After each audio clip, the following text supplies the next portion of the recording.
guys! What is up? So, good morning and shoutout kay Clarice. Sana mabusog ka yan sa pansit na kinakain mo. At eto na nga ang ating kapitan. Siya ay mamimingwit na po ng mga isdang maliliit. Anyway, sasama ko naman ito sa vlog ko before. Pero ito yung mga eksena hindi ko na-add ng clip. At ayan, sinamahan pa siya ng aso, diba? Tingnan mo, pati aso mahal ka, diba? Hindi ka talaga niya iiwan. Ako pa kaya, diba? So, ayan, naglaba dito yung mama niya kasi nga linggo ng mga araw na ito. At sinisipat niya pa yung mga isdang maliliit na kanyang pipingutin, diba? Ay, wala akong magawa. Ipapakita ko na lang sa inyo itong view. Diyos ko, day. At ayan, wala talaga ako sobrang magawa. Ayan, silip-silip lang din ako kahit wala man akong alam. And sobrang bored na ako. Bumaba na ako, day. Diyos ko, ang init-init sobra. At ito na nga, pumasok na nga ako sa loob. Dahil nawawala ang mga frenny ko. So, pumunta ako at papakita ko sa inyo yung pansit na hindi kita sa sobrang dilim. At ito ang kanyang suki sa pansit, si Clarice. Shout out sa'yo, be. At yun yung mga nilalaban ni mama niya. So, dito nagpahinga lang ako saglit. Sumama ako sa mga frenny ko na yan. At ito, paglabas ko, nandito naman siya sa baba kasi siguro nainitan na rin siya, dahil.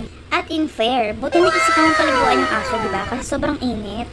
At talagang gumawa ka pa ng paraan paano ka makakatawid yan, di ba? Nice! Apaka-bright! Diyos ko, day! At sa punto ng buhay ko na ito, No.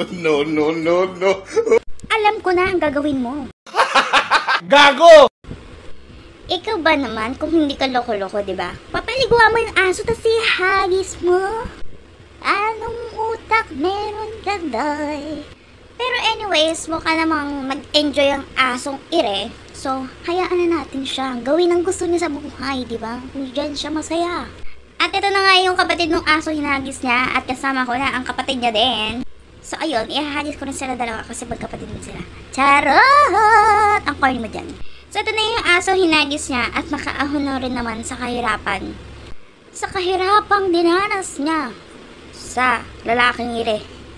At meow, meow, meow, meow. Ito is hindi ko aso. Aso to nung mama niya. Actually, nung kapatid niyang yan. So, dito kami para naman magbanding naman kami magkakapatid. Charot. Hoy, hindi ka magiging kapatid today. At ito, alam ko na yung mga ganyang pormahan yan. Iyan, pag nakalaw naman sa tubig, ay hindi mo naman maaawat. At ito pa ang kajamming niya sa kalokohan. Sumunod ka pa, day! Oo, sobrang init. Masunog kayo diyan. At dito nga nag-uusap-usap na sila, napapaliguan din yung isang aso. Diyos ko. At ayan, nag-uusap sila kung mapaliguan pa yung mga aso. Ang ending, andun na sila lahat sa tubig. Wala pa yung aso. Hindi malaman sa mga ire kung paano gagawin nila sa life nila. At si Clarice kasi, kaya siya natawa din eh. Kasi natawa siya to the point na gusto kasing paliguan ng kuwin yung isa pang aso.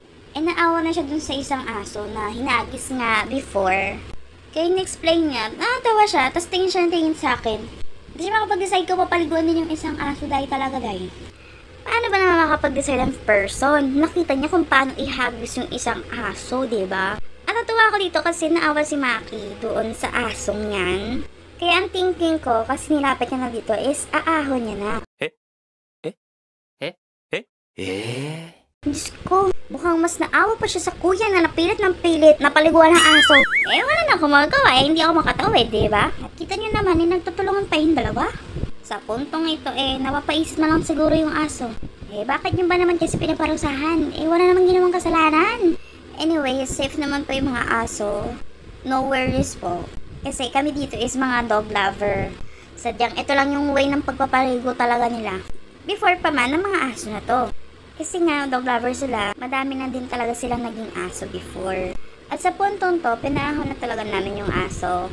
Eto nga, nag-retreat na ako din eh. Pero kasi lilipat lang kami ng pwesto. At ito na nga, ang kapatid niyang bunso, hawak-hawak ang mahiwagang aso. At papaliguan nila ng tama na, guys. Oo, sabi ko, huwag nyo nang ihagis. At buti naman, sobrang naman ang mga ire. At ang ending, si Clarice pala, maliligo din. Gigiwan talaga nila ako din eh. Diyos ko, day. Pero anyways, masaya kami sa mga gantong bagay na kahit naman sa iba is nakakadiri tignan tong ilog.